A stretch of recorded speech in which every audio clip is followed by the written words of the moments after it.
올해 32살이 된 평범한 여자입니다. 얼마 전까지 결혼 준비 중이었고요. 상견례는 7개월 전에 했고 중간에 날짜를 미루기도 하면서 오랫동안 기다리고 있었는데 접는 건 한순간이네요. 직장 때문에 늘 문제였어요. 요즘 다른 졸업생들도 그렇겠지만 저도 직장 구하기가 쉽지 않습니다. 면접장에 서보지도 못하고 불합격 통보만 수십 번 받았으니까요. 그런 힘든 시기를 같이 해준 사람이 결혼을 약속했던 예전 남자친구였고요. 둘이서 서로 의지하고 버틴 덕분에 그 힘든 시기를 잘 버텨냈고, 그래서 결혼까지 생각하게 되었죠. 저희는 같은 대학교 동문이었는데 저는 전공이 관광 쪽이었고 남자친구는 디자인 쪽이었습니다. 남자친구는 저보다 2살 많은 연상이었고 대학 졸업 후 친구 소개로 알게 됐어요. 사진 찍는 걸 무척이나 좋아했고 가끔 뜬금없는 구석도 있었지만 자상하고 잘 챙겨주는 성격이었어요. 우리 집까지 와서 가족 사진도 찍어주고 좋은 사진은 늘 액자에 담아서 주더라고요. 그와 함께 관광 명소를 찾아다니며 사진은 수백 번 넘게 찍을 정도로 푹 빠졌죠.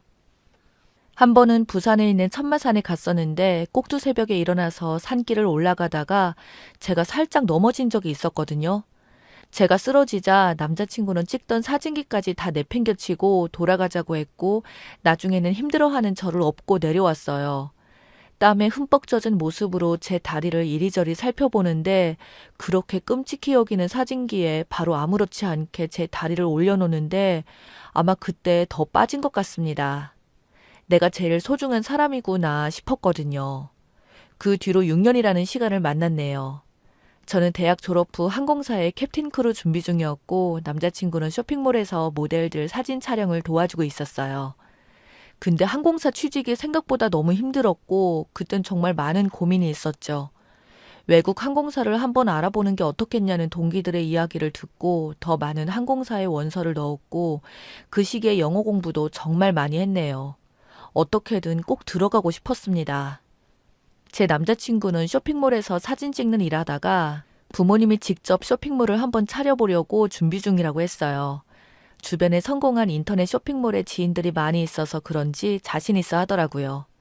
남자친구가 너무 쉽게 생각하는 듯 했지만 친한 친구들에게 물어보니 요즘 쇼핑몰 시장에 뛰어든 사람도 많고 실제로 성공하는 사람도 은근 있다 해서 남자친구를 믿고 응원해 주기로 했습니다. 남자친구의 상황은 둘째치고 저는 이력서를 낼 때마다 면접장조차 가보지 못하고 퇴짜 맞았습니다. 자존감이 낮아지고 우울증에 걸릴 지경이었죠. 남자친구가 전화로 저를 많이 위로해줬어요. 사람이 인생에서 기회가 3번 온다는데 마침내 처음으로 싱가포르에 본사를 둔 대형 항공사로부터 면접 초대장을 받았습니다. 직접 해외까지 가서 봐야 하는 면접이라 제 머릿속은 걱정이 한가득했어요. 면접은 호텔에서 며칠간 진행되는데 지원자들 스스로가 숙식 문제를 해결해야 됩니다. 면접자 대부분은 2인 1조를 이뤄서 비용을 반반씩 부담하여 면접 장소인 호텔에서 숙식하는 것이 보통이죠. 하지만 저는 아는 사람은 없었고 그 비싼 호텔에서 혼자서 며칠간 지냈는데 경제적으로 많이 부담되더라고요. 그렇다고 상대적으로 값싼 숙소에서 지내면 다음날 호텔까지 택시로 왔다 갔다 해야 하는데 제게 익숙한 한국 땅도 아니고 혹시라도 범죄의 대상이 되지 않을까, 길을 잃지 않을까 겁이 많이 나더라고요. 그래도 모처럼 면접 초대장까지 받았으니 싱가포르에까지 가기로 마음먹었습니다. 면접날이 다가올수록 엄청 긴장이 되어서 보다 못한 남자친구는 제가 걱정된다며 함께 싱가포르로 가겠다고 했어요. 세상 누구보다도 든든했습니다. 남자친구가 걱정 말라며 웃더군요. 함께 동행하기로 한 순간부터 아무 걱정 없이 면접 준비만 할 수 있었고 남자친구의 응원을 받으며 면접장에 가보니 수백 명의 지원자로 꽉 차 있더라고요. 국내 항공사와는 분위기가 많이 달랐습니다. 마침내 이름이 불리고 면접관들과의 대화를 체험했습니다. 그때 저에게 이것저것 묻더니 조건이 승무원 말고 지상직 근무를 해볼 생각이 없냐고 제게 물었습니다. 이 면접은 승무원을 뽑기 위한 자리지만 아주 가끔씩 다른 직종을 추천해준다고 들었는데 저에게는 엄청난 일이었죠. 면접관에게는 당연히 좋다고 대답했고 그 오랜 시간 고생한 끝에 외국 항공사에 취직하게 되었습니다. 남자친구도 진심으로 축하하며 기뻐했고 이제 자기 사업만 잘 되면 된다고 저보고 조금만 기다리라고 하더군요. 그래서 알겠다고 너무 서두르지 말라 했고요. 그렇게 시간이 더 흘렀어요. 새롭게 시작하는 쇼핑몰이었지만 경험이 많은 지인들과 함께해서 그나마 다행이라고 생각했어요.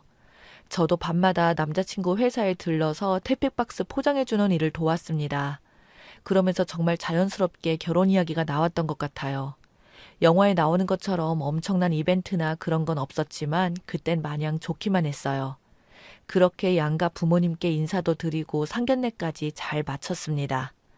원래는 결혼식 날짜를 4달 뒤에 잡아놨는데 중간에 예비 신랑 사업이 힘들어지면서 결혼식을 4달 더 늦추기로 했어요.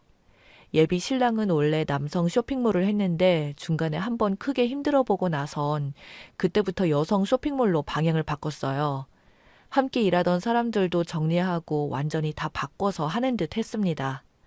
결혼식을 미루게 된 이유도 제가 직접 들은 건 아니었지만 아마 예비 시부모님께서 사업 자금으로 많이 해주신 것 같았어요. 물어봐도 계속 아니라고 하더라고요. 그러던 어느 날 예비 신랑이 저에게 스튜어디스랑 지상직이랑 많이 다르냐고 같은 항공사 직원 아니냐면서 뜬금없이 이상한 걸 물어보는 겁니다. 당연히 많이 다르다고 했죠. 그리고는 또 예비 신랑에게 연락 오더니 회사에 쇼핑몰 모델을 해줄 수 있는 친한 사람 있냐면서 현직 스튜어디스가 모델을 해주면 대박 날 것 같다면서 자꾸 소개해달라고 하는 거예요. 근데 회사 규정상 그럴 수가 없거든요. 인터넷에 나오는 스튜어디스는 현직이 아니라 전직인 사람들이라서 제 주변엔 다 현직들 뿐이라 그건 규정상 힘들다고 했어요. 그러더니 대뜸 저에게 사진 모델을 해달라고 얼굴이나 이런 건 잘 가려줄 테니까 옷 입은 모습만 찍을 수 없냐고 묻는 겁니다. 순간 너무 당황했죠. 저도 현직이라서 불가능한 건 마찬가지였거든요. 그때 예비 신랑이 저에게 서운하다고 하더라고요. 이런 거 하나 도와줄 수 없냐면서 사업이 성공해야 결혼도 하고 그러는데 자꾸 저보고 그냥 해줄 수 없냐고 하는 겁니다. 그래서 저도 가만히 듣다가 너무 답답해서 차라리 그냥 전문 모델을 쓰지 그러냐고 했죠. 그러자 예비 신랑은 그럼 평범해서 안 된다고 뭔가 특이한 게 필요하다고 하면서 자꾸 스토리스에 집착했어요. 그러다 결국 크게 다투기까지 했고요. 제가 싫다고 거절을 계속하니 포기했는지 더는 모델 이야기를 꺼내지 않았습니다. 그리고는 며칠 뒤에 갑자기 예비 시어머님이 미안하다 하시면서 기분 풀라며 맛있는 거 먹자고 하시는 겁니다. 그래서 주말에 예비 시어머님을 만났어요. 백화점에서 실컷 구경하고 좋았는데 예비 시어머님은 가격이 너무 비싸다며 동대문으로 가보자고 하시길래 따라갔습니다. 말로만 들었는데 옷가게가 엄청 많더라고요. 어느 가게로 가야 하냐고 두리번거리자 시어머님이 아주 자연스럽게 앞장서섰고 그 가게에서만 몇 시간 동안 있었습니다. 가게 주인은 계속 옷을 꺼내면서 이쁘다, 어울린다, 이것도 입어봐라 하는데 거기서 정말 수십 번을 입어본 것 같아요. 처음엔 저도 거울도 보고 그랬는데 나중에는 너무 지쳐서 정신을 놓고 있었고요. 주변에서 어찌나 정신없이 하는지 정말 혼이 다 빠져나가는 것 같았습니다. 그리고는 한 보름 정도 지났을 때였어요. 갑자기 사무장님이 호출하길래 가봤더니 인터넷에 우리 직원 사진이 돌아다닌다고 그러면서 몇 장의 사진들을 보여주시는데 그때 정말 기겁하는 줄 알았어요. 다른 회사도 마찬가지였겠지만 겸직을 하면 절대 안 되는 거거든요. 그래서 예비 신랑 부탁도 거절했던 거고요. 근데 제 사진들이 그것도 수십 장이나 남자친구 쇼핑몰에 있는 겁니다. 어디서 온 사진들인가 했더니 지난번에 예비 시어머님과 함께 갔던 동대문 옷가게에서 찍은 사진들이었습니다. 그때 입었던 옷들이 착용 사진이라며 제 모습이 떡하니 올라와 있는데 땡땡 항공 현직 스튜어디스가 즐겨 입는다며 제가 다니던 회사 이름이 그대로 나온 겁니다. 그 문구를 보고 한 직원이 우연히 발견해서 회사 측으로 규정 위반으로 신고한 거죠. 대체 이게 무슨 일인가 싶었습니다. 저는 예비 신랑에게 전화해서 어떻게 된 일인지 확인했습니다. 그러자 예비 신랑은 귀찮다는 말투로 얼굴도 다 가렸는데 어떠냐면서 법적으로도 아무 문제 없다고 하는 겁니다. 내가 지금 회사에서 징계받게 생겼는데 그게 대단한 일이 아니냐고 했죠. 그러자 예비 신랑은 무슨 징계를 받길래 그러냐며 시큰둥하더라고요. 제가 계속 예비 신랑을 닥달하자 이런 것 가지고 과민 반응을 보이냐며 이젠 저에게 화를 냅니다. 엄연한 범죄 행위라는 걸 알지 못하더군요. 제가 알던 예비 신랑이 맞나 싶었어요. 내가 직장에서 잘릴 것 같으니까 올려준 사진 전부 삭제하라고 했습니다. 그런데 한다는 말이 지금 잘 팔리고 있는데 일주일 정도만 어떻게 안 되겠냐며 나중에 내리겠다고 당당하게 그러더군요. 제가 잘리든 말든 신경 안 쓰더라고요. 어쩜 저렇게 이기적일 수 있는 건지. 제가 죽어도 그렇게는 못한다고 하니까 그런 마음대로 하라며 소리까지 지르는데 그땐 정말 기가 차서 말도 안 나왔어요. 상황 파악을 전혀 못하는 것 같아서 조금 더 독하게 이야기했죠. 사진 안 내리면 내가 신고하겠다고. 나뿐만 아니라 회사에서도 신고하려고 한다고 지금이라도 빨리 내리라고 했습니다. 그리고는 다음날 회사에서 눈치 보며 있는데 갑자기 예비 시어머님께 연락이 오더니 다짜고짜 누가 누굴 신고하냐고 남편을 신고하는 마누라가 세상에 어디 있냐면서 소리쳤어요.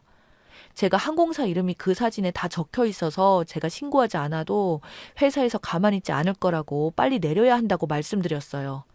정말 최대한 좋게 이야기해드렸는데 이번에도 저에게 소리를 지르더니 신고할 테면 하라고 그 사진 내가 찍었으니 잡혀 들어가도 내가 들어가겠다면서 너무 당당하게 잡아가 보라고 하셨는데 도저히 말이 안 통할 것 같아서 제가 다음에 다시 연락드린다고 하고 전화를 끊으려 했습니다.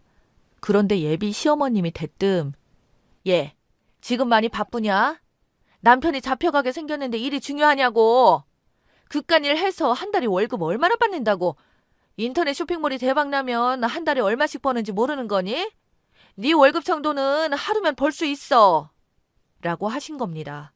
그러면서 제 직장을 무시하기 시작하셨어요. 얼마나 힘들게 들어간 직장인데 면접 보러 해외까지 나가서 그 생고생을 해서 간신히 얻은 직장인데 그런 이야기를 들으니 그때 많은 생각이 들더군요. 그래서 그냥 전화 통화 중 끊어버리고 예비 신랑에게 다시 전화했습니다.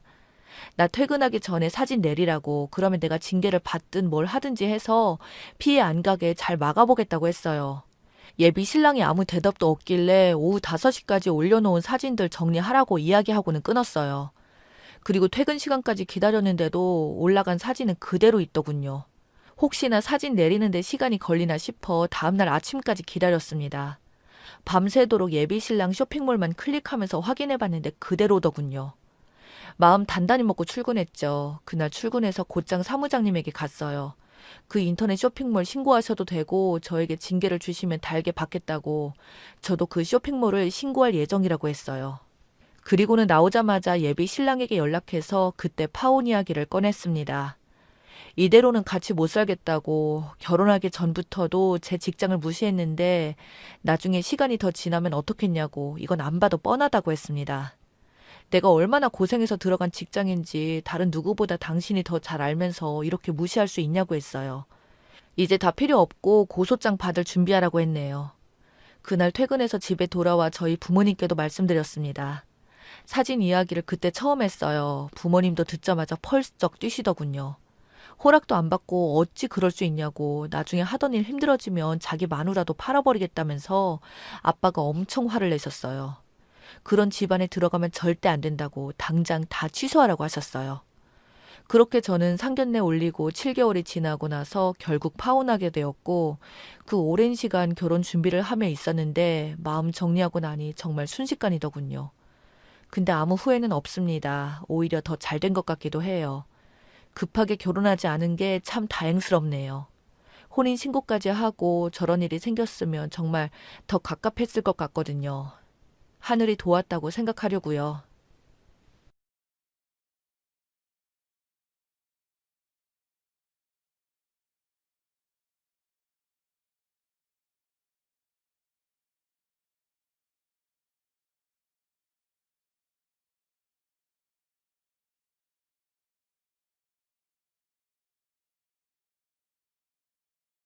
수도권에 내 명의로 된 32평 아파트가 있는데 예비 남편인 남친 직장과 아파트가 멀어요. 출퇴근 1시간 이상이라 결혼하면 실질적으로 들어가서 살 수 없을 것 같습니다. 마침 아파트 전세 준 거 기간도 끝나가고 있고 세입자는 딴 아파트로 집을 사서 간다고 했습니다. 그래서 아파트를 팔아야 하나 다시 딴 사람한테 전세를 줘야 하나 고민이라고 남친에게 말을 했어요.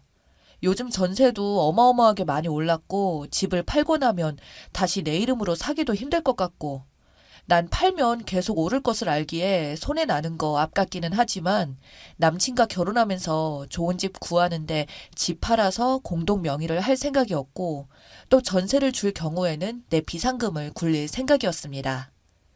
근데 몇 년 사이에 집값이 엄청 많이 올라서 팔아도 차익이 엄청나고 이번에 세입자가 나가게 되어서 차익만 올려받아도 2억 넘게 올려받을 수 있는 상황입니다. 집에 관해서 이래저래 하다 말하고 며칠 후에 예비 시누이에게 전화가 왔습니다. 참고로 예비 시누는 남편보다 일찍 결혼해서 살고 있어요. 예비 시누가 전화해서는 나한테 집을 팔거나 전세를 줄 거냐고 물어봅니다. 내가 왜 물어보냐고 하니 본인 사는 집 전세 계약이 끝나기 전에 새학기 시작 전에 이사 가고 싶다고 얼마에 팔 생각이냐고 물어봅니다. 그래서 저는 요즘 시세 금액대로 8억 이상 팔 생각이라고 하니 자기가 사고 싶다고 할인 안 되냐고 물어보는 겁니다. 솔직히 2천만 원 정도는 아는 사이니까 해줄 생각도 있었습니다. 그런데 1억이나 할인을 부릅니다. 당황했어요. 그렇게는 안 돼요 하고 대화 마무리하려고 하는데 끈질기게 계속 밀어붙이길래 바쁘다고 하고 끊었습니다. 남친한테 말하니까 자기 엄마 예비 시어머니한테 말하겠다고 합니다. 내가 1억은 좀 심하지 않냐고 말을 하고 넘어갔어요. 그 후에 예비 시댁에 남친이랑 같이 갔는데 예비 시어머니가 시누이에게서 들었다면서 우리 신혼집 따로 구할 거면 빨리 알아보는 게 낫다. 요즘에 집 안 나간다. 빨리 팔고 남편이랑 살 집 구해라. 이왕이면 신우한테 팔면 너도 빨리 파니까 돈 걱정 안 해도 되고 좋잖니 하며 신우에게 팔라고 권유를 합니다. 그러면서 가족끼리 서로 의지하면서 배려하면서 살아야 한다고. 1억을 깎아달래요. 아는 사이인데 뭐 어떠니? 너희도 집 구하려면 돈 필요하잖니. 아는 사이끼리는 원래 돕는 거야. 남들한테 파는 것처럼 다 받을 생각하지 마. 좋은 게 좋은 거야. 나중에 너한테 그 복이 돌아올 거야. 라고 하더군요. 어이가 없어서 저는 표정 관리도 못하고 남친에게 나 먼저 갈게 하고 시어머니에게는 급한 일이 생겨서 먼저 간다고 하고 나왔습니다. 남친에게 전세로 돌릴 거다 한 번 더 그 집 얘기 너희 가족에게서 나오면 날 봉으로 생각하는 줄 알 거다 하고 집에 갔어요. 그런데 며칠 후에 신우가 또 전화를 해서는 그때 자기가 너무 많이 깎은 것 같다고 미안하다고 하더군요. 아, 얘가 자기 잘못은 알기는 아는구나 하고 너그러워지려는 찰나? 그러면 5천만 원 깎아달라고 합니다. 그 사이 서울 집값이 너무 많이 올라서 수도권 외곽으로 다들 이사 나오고 있고 서울에 비할 바는 아니지만 인기 있는 지역이라서 지금 나와 있는 금액에 팔리지 않아도 며칠 안에 1,000만 원도 더 오르는 지역입니다. 세입자가 나가는 걸 알고서 부동산에서 가격 잘 받아주겠다고 8억 3천만 원 넘게 받아주겠다고 팔라고 매일같이 전화도 오고 있고 팔려고 마음만 먹으면 단 1,000만 원도 안 깎아주고 원하는 가격을 다 받을 수 있습니다. 정말 어이가 없었어요. 못 들은 걸로 할게 하고 그냥 끊었어요. 문자로 신우이에게 섭섭하다고 오는 겁니다. 어이가 없어서 지금 실거래가가 얼마인지 아느냐고 나도 섭섭했어 라고 답장을 하니까 더 이상 문자는 안 옵니다. 이 얘기를 남친한테 하니까 남친은 걔가 널 가족이라고 생각해서 그러는 거니까 신경 쓰지 말라고 하는데 꽤 찜찜합니다. 얼마 지나지 않아서 결국 터졌어요. 예비 시누이가 무섭다고 너무 계산적이고 영악하고 자기만 아는 사람이라고 가족이라는 개념이 하나도 없는 사람이라고 나 어렵다고 말했다고 친구랑 잘 지내보라고 가족 간에 그렇게 받을 거 다 받고 애누리도 없이 사는 거 아니라고 예비 시어머니가 말을 합니다. 어이가 없어서 남친에게 내가 무섭냐고 하니까 솔직히 기가 세다고 합니다. 너는 그 집 살 때 지금보다 몇 억이나 적게 주고 샀으면서 시누이한테 좀 베풀면서 살면 안 되냐고 합니다.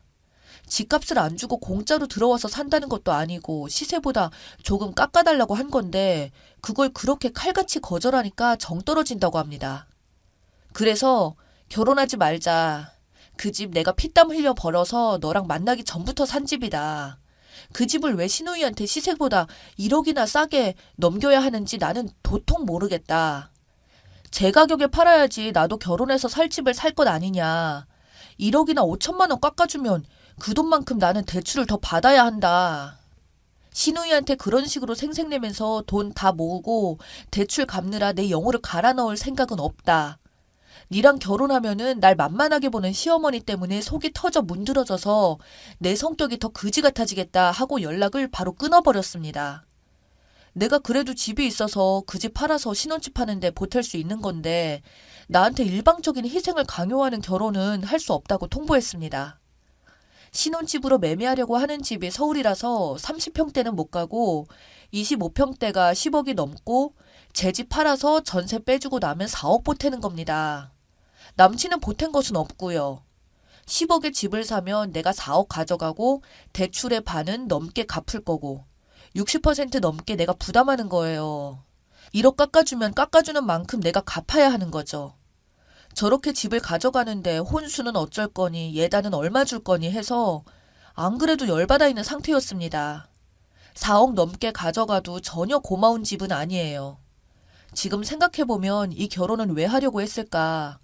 왜 이렇게 바리바리 싸가지고 결혼을 하려고 했을까 현타가 왔습니다. 사랑하는 사람이니까 아끼는 거 없이 다 가져가려고 했던 건데 정신을 바짝 차리게 되었네요. 그냥 전세 주면서 싱글라이프를 즐기려고 합니다. 남친과 예비 시어머니 카톡과 전화는 불나는 중이고요. 안 받고 있습니다. 정신 차린 이상 이 결혼은 절대 안 합니다. 댓글입니다. 가족이라고 생각해서 아파트를 싸게 팔라고 하는 거예요?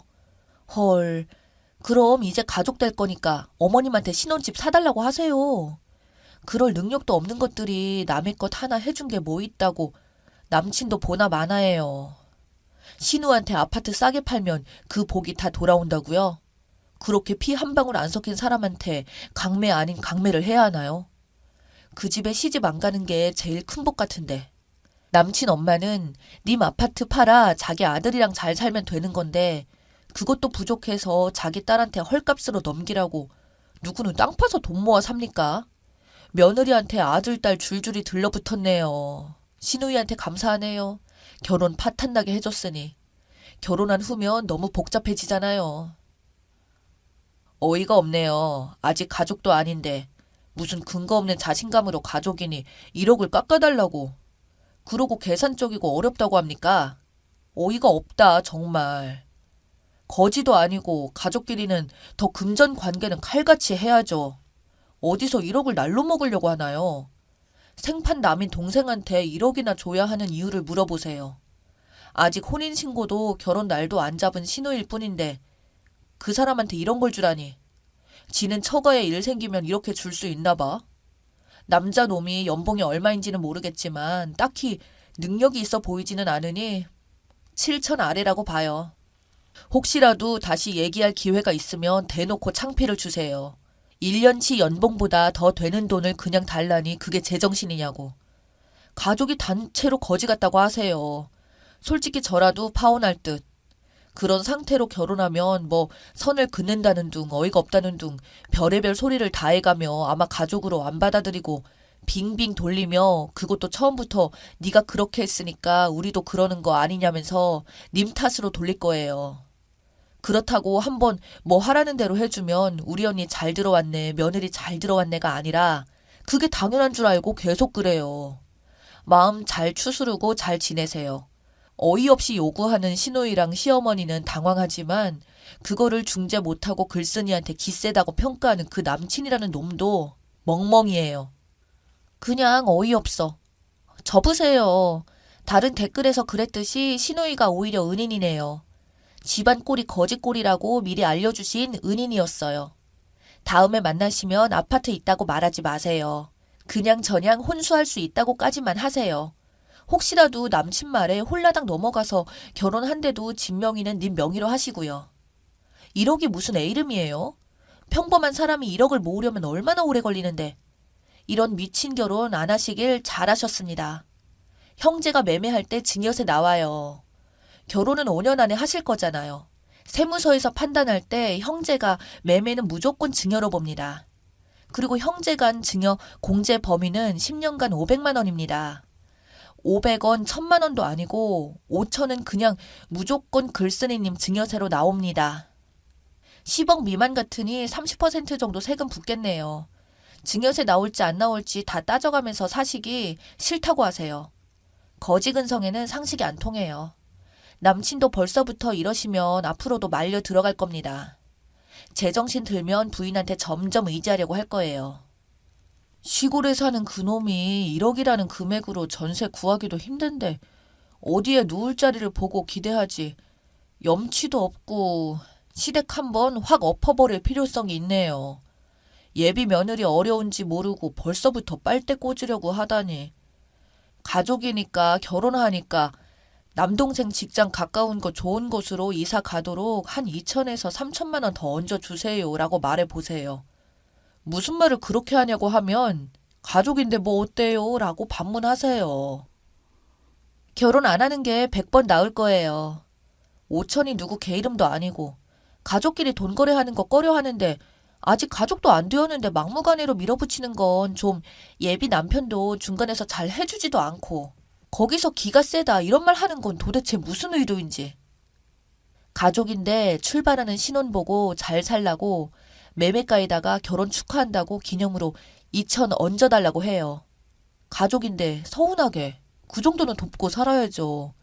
나중에 다 그 복이 신우한테 갈 거예요. 가족 끼고 결정적일 때 꼭 남자의 본심이 나오더라고요. 감싸줘야 할 예비 신부 편은 못 들어줄 망정 기센 것 같다고 하는 그런 남자와 결혼하면 어떨지. 이런 상황 많이 보셨죠? 아시죠? 선택 잘하세요. 자기 딸한테 싸게 팔아서 그 돈으로 자기 아들이랑 얼마나 잘 사는지 보려고요. 나 같으면 안 하겠는데. 그리고 그 아파트 결혼 전에 생긴 재산이기 때문에 이혼해도 분할 안 될 겁니다. 님, 시댁은 가족이 아닙니다. 10년을 살았는데 시댁은 시댁이지 가족은 아닙니다. 참고로 저는 28평 아파트 도련님 드리고 38평으로 이사 왔다가 도련님이 30평대 아파트를 가지고 싶다고 얘기해서 집 뺏겨서 도련님 집에 제가 들어가고 우리는 단독주택으로 쫓겨 이사 왔습니다. 이사한 지 3년이 넘었는데 완전히 춥고 불편하고 짜증나고 그러네요. 절대 주지 마세요. 차라리 모르는 분에게 전세를 주시던 파시던 하세요.